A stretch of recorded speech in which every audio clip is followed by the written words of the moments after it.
Hello and welcome, crafty cuties. Today we are going to get started with another type of journal that you can make using your junk trunk kit January. I am going to go ahead and pull my items out. You're going to need a couple additional items for this type of journal, but they should be things that you already have.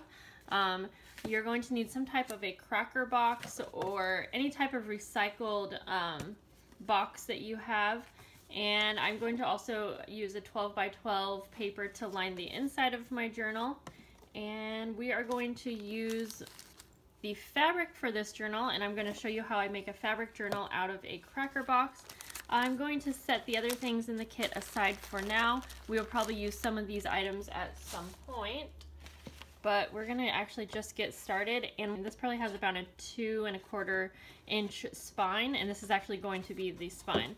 So go ahead and carefully cut off the tops.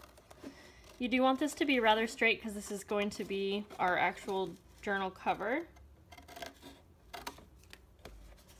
And then you're gonna cut all the way down the right side area right here. And I'm going to speed things up here because you can easily see that you just need to remove everything but your front cover, the spine, and the back cover. So you will have 3 segments of your box, and you will see once I'm done cutting here which pieces you need to keep. So I'm going to be using a fleece fabric that came in the kit. There are a variety of fabrics though. Yours might not be the fleece. And I'm going to use this to cover the outside. This fabric's not see-through at all, so I don't have to worry about covering this up. You could either paint this, you could cover it with paper or another piece of fabric. For an example, if you were to be using one of the thinner fabrics that comes with the kits, you can kind of see through the lettering. So you would want to cover this first, but you could also turn this around and have this be the cover. And then you're not going to see through any of the letters, but then you'll want to cover the inside with paper or something like that. So keep that in mind.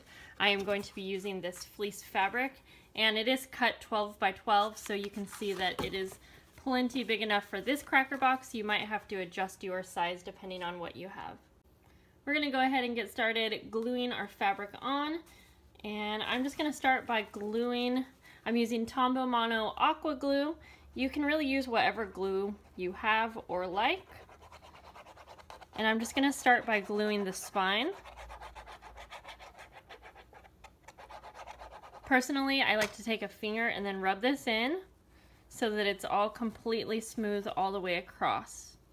This glue does dry hard, so it really does add a layer of durability. That's why I like this glue, but again, you can use what you have. Okay, I'm just going to go ahead and line this up. I do want to make sure that I have a little bit of a border going all the way across, but I want to be able to keep as much of the fabric that I can so that I can use it on something else. Lay that down. And then I just like to smooth it out. Just make sure there's no air bubbles and that everything is on straight. This is such an easy way to get a hardcover journal. I will say that using recycled cardboard like this, it's not my favorite way to make a journal. I do find that this type of cardboard might warp a little bit over time. It's not going to fall apart. It's just going to warp a little bit sometimes and not be, just not as strong as like bookboard. So now we are going to trim the edges so that we can wrap this over nicely and have it look pretty professional. And I'm just going to cut diagonal, leaving about 1/8 of an inch. So you can see there's a little bit of space from the end of the fabric to the corner, and that is going to help us have it just the right length. And I can even trim this because I don't need this much fabric, and then I can use this for something else. Now it's time to add glue around all of the edges and wrap the fabric around very tightly, and just make sure that your corners are meeting up nice. You can take a moment to kind of fold things in and make sure that they fold over just right, and continue on all 4 sides.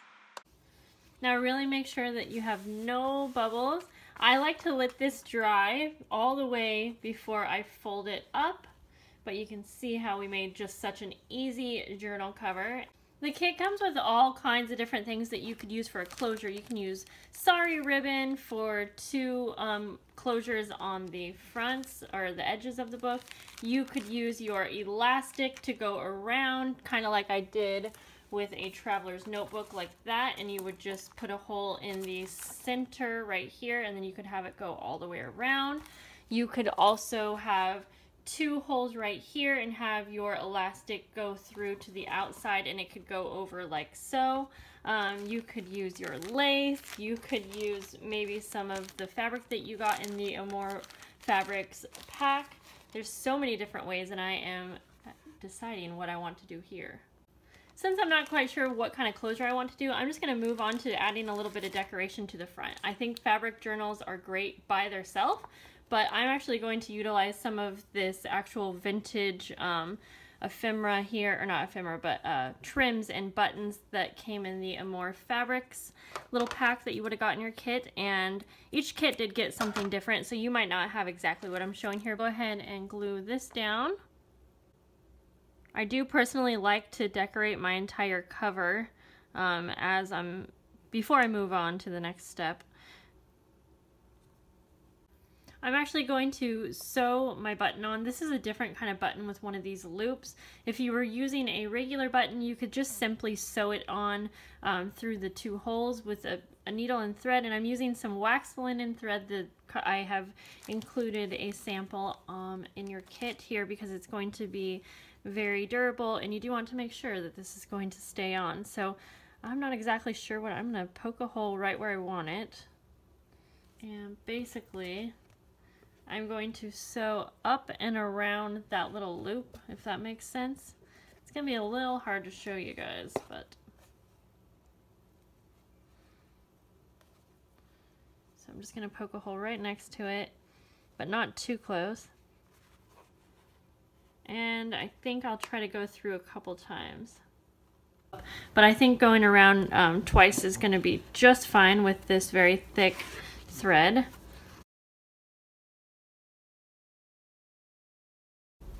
And then we'll cover up this sewing with some paper or something like that on the inside.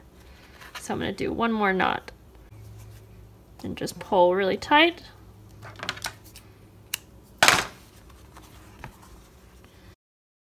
I'm going to make a hole on the opposite side of the cover, so the back cover, and go ahead and string through some sari silk ribbon, and I'm just going to kind of measure how much I would need to wrap around that button, and that will be my closure.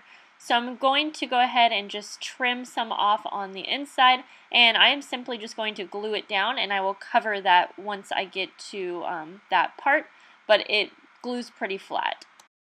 For the inside cover, I'm going to choose to cover it with some scrapbook paper that I have, and this was not in the kit, but you could easily just use some pure or plain white paper and decorate with some of the things that came in the kit. You could make a pocket, or you could use some of the ephemera pieces, little things like that. There's so many different ways that you can make this. You can keep it super plain if you want. I am going to go ahead and I think create a pocket using some of the fabric that we had from the front, and I'm just going to cut that down. I like having the front and the inside kind of matching, so I'll go ahead and trim that down to size. I'm going to go ahead and sew this around the three edges. You could use glue as well.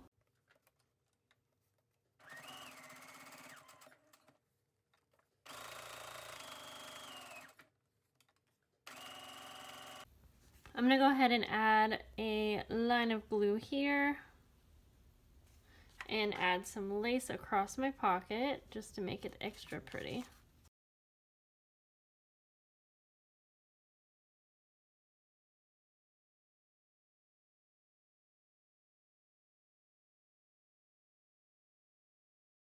Just to add to the inside, I'm going to add a little library card that I have.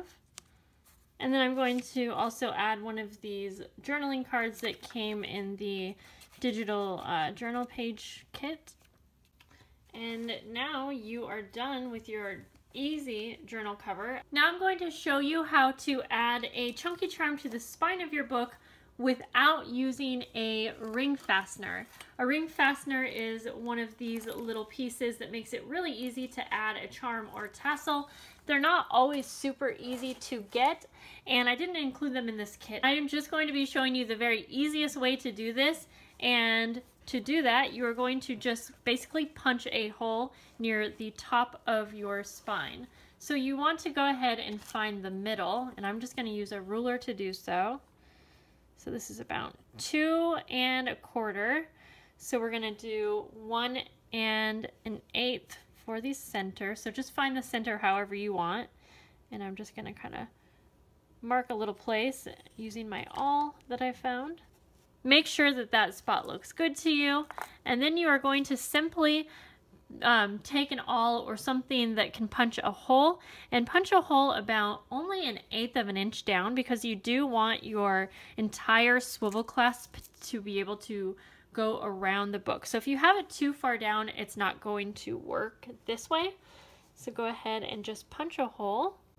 Just a little side note, if you have a crocodile, I do recommend punching your hole with this because it's going to give a much cleaner cut, but I did want to show that you can do it without. Just go ahead and close that clasp by just squeezing it and putting it in like so. And there you have your charm on the side of your book. If you want your charm to hang flatter on the edge, you can simply take some string and tie it around like so. I'm going to trim that off, and then I'll go ahead and just glue that down on the inside, and then you can take your charm and just slide it under like that, and then close your charm. I kind of prefer this way because it does lay flat, and then you just have to make sure to kind of disguise of that string on the inside, which is not hard since we'll be sewing our pages in like that. I want to quickly go over a few things that have to do with your pages before we sew these into our book.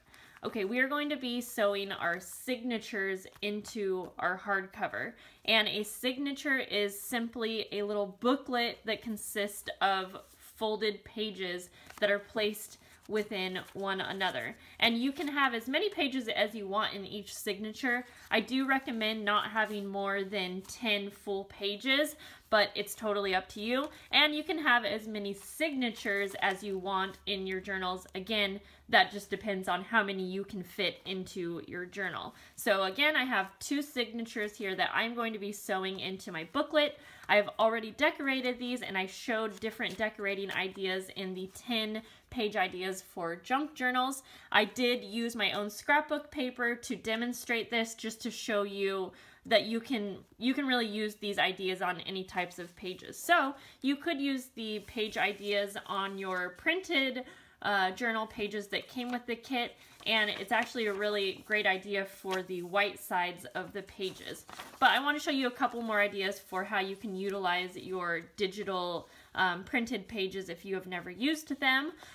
These are a traveler's notebook size, and since I'm going to be incorporating these into like a full-size journal, one thing that you can do is you can either have a shorter page, there's nothing wrong with that, and if anything it adds interest, but if you want to add a little bit more length, you can add lace, and that's one thing that I'm going to do on mine. I'm going to just quickly use my hot glue gun and add lace to some of my digital pages. And then another thing that you can do, if you don't like the white space, you can either decorate these using the page ideas that I showed, or however you would like. But another thing you can do is you can take 2 of the digital printed pages back to back. You can either just glue them together, or you can just glue around these sides so that you have top folding pockets, and I honestly love doing that with digital pages like this. So I'm actually going to do that and glue on some lace, and I'll be right back with the finished pages. Once you have your signatures ready to go, it is time to bind. So I recommend having some paper clips, an awl, or a tack, something to punch a hole with. Graph paper is really great for making your own binding template, which I will show you how to make since we are all going to have different sizes of spines. And then you will need some thread for binding, and I did include a sample of some. This should be enough to sew in 2 signatures or 3 signatures with a pamphlet stitch, and then a book or something that you can poke a hole into. All right, let's get started using our paper clips. This is very important to make sure that you have your pages in the right order that you want, and you're going to go ahead and open it up to your center, making sure that everything is really nice and tight folded in together. And you're going to use your paper clips, and you're going to use these to hold everything together, and you want, mine are all tangled together, but you are going to go ahead, and I personally recommend adding a paper clip not just on the sides but on the top and bottom all the way around. So I'll be right back after I do that. I forgot to mention an obvious thing, that you're going to need a needle as well. So now it is time to create our binding template, and I find this to be very important if you want to have everything be as accurate as possible. So what you're going to do, I'm going to go ahead and remove my charm from my spine right now. It's just going to make things a lot easier to work with, and we can put that on at the end. So let me quickly show you how I get the measurements for my binding template. So I have my graph paper here that is the same exact size as my spine. So mine is 2 1/4 by 7 3/4. To find these hole markings, I am simply going to fold this in half, and then I'm going to fold this in half, then I'm going to unfold it, and I'm going to fold hot dog style in half, and then we're going to fold this in half one more time. And we're going to mark the holes where those fold marks cross. And you're not really going to be able to see this on camera, but you can mark right where they cross on the outer fold mark and the other outer fold mark. I did not mark the center crossings because I'm not really going to be using that since I only have 2 signatures. So I hope that makes sense. I have 2 rows of 3 holes. So I'm going to go ahead and punch through where all of these holes are. And I did mark them with a pen so it's easier to see. I'm just going to make sure to punch through all the way on all of these holes. And then I'm going to use this same template to mark the holes into my actual signatures, and I'll show you how to do that in just a moment so that everything lines up perfectly. Feel free to go back through and just make sure that all of your holes are pressed through all the way.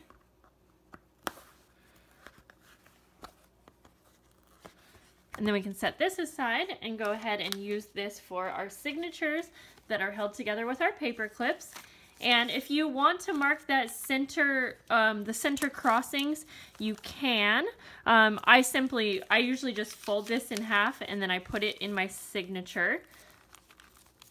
And then I'm gonna go ahead and punch the holes right in the same spot just down the center. So I can mark those holes just to make it clear for you guys. But on my template, the folded crossings are exactly where I am drawing those center holes. I don't like to draw those holes out before I am using it on these signatures because you sometimes could accidentally punch out that center hole and you don't want that. So I'm going to go ahead and punch all of these. And again, making sure that you have your binding template top to top.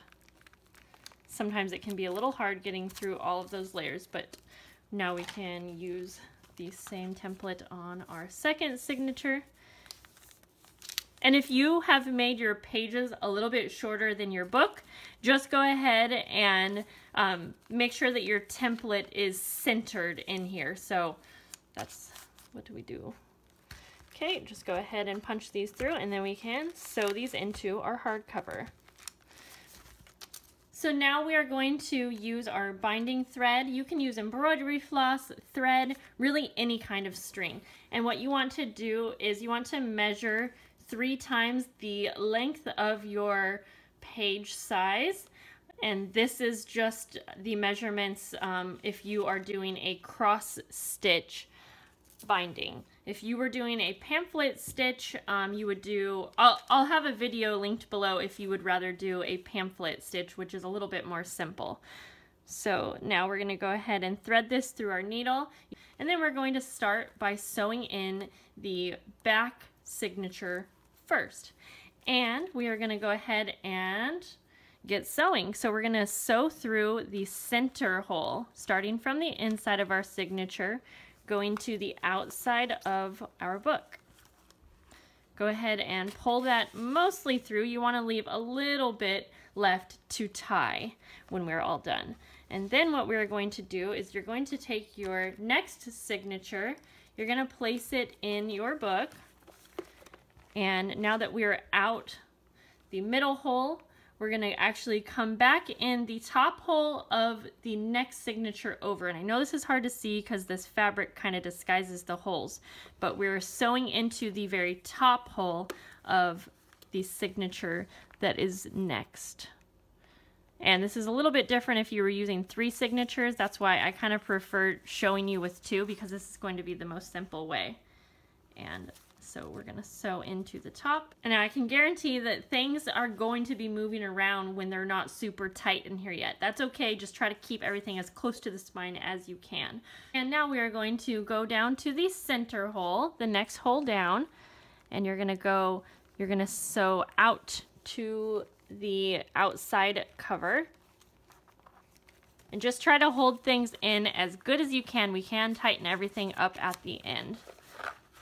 And you should be able to see, so we have our first string that is diagonal, and now we're going to make our first cross, and we are going to sew in to the top of that first signature that we sewed in. And you kind of have to move things around just right to get everything lined up. You can kind of move things to eye level or whatever works best for you. You can even bring that needle all the way in and then sew into the top hole. You're just going to have to tighten things up kind of as we go. So now if everything is held together just right, you should be able to get into that top hole pretty smooth, but just be patient if it's not super smooth. Okay. And now we are going to, so we have our first cross. If you can see, it's kind of hard to see. We have our first cross. So now we're going to go down to the bottom hole. And we're going to sew out to the bottom. We're going to cross over and we're going to sew into the center hole of the next signature over to the inside. I promise this will be much easier when you are actually doing it at your house and when you can see everything. So now we are coming in the center hole. At this point, I like to kind of take a moment and just really tighten everything up. And you just kind of have to go back and forth between your signatures and the outside and just kind of pull things around to get everything tightened up. So now we're going to go ahead and we're going to go down to the very last hole. And we're going to sew to the outside so that we can complete our very last cross.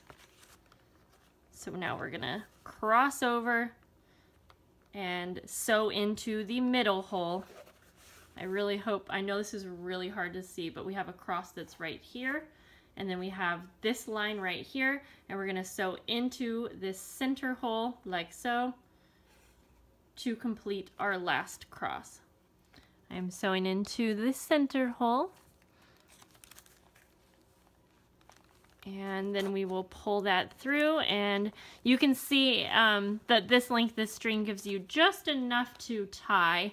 Now I want to show you something really quick. You should have your 2 ends on one side of this center string right here. So you want one of your ends to be on one side and you want the other to be on the other side. And then what you can do is pull everything tight, but make sure that all of your that everything is in here super tight. So take a moment to kind of adjust things and really just make sure that everything is super tight. And then you can tie that off and you have completed your cross stitch. Go ahead and tie it into a double knot. And again, if this seems a little too confusing for you, I will have a video down below showing you how to do a pamphlet stitch, which is quite a bit more simple.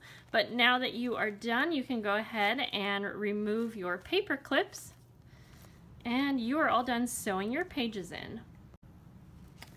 So everything is sewn in super nice now, and you can see that cross stitch. It's a lot more apparent on some, fabrics. This one really blends right in, but now you know how to do that, and we can add our charm back to our spine. I'm just gonna add it underneath that string right there and tighten it up, and our junk journal is complete.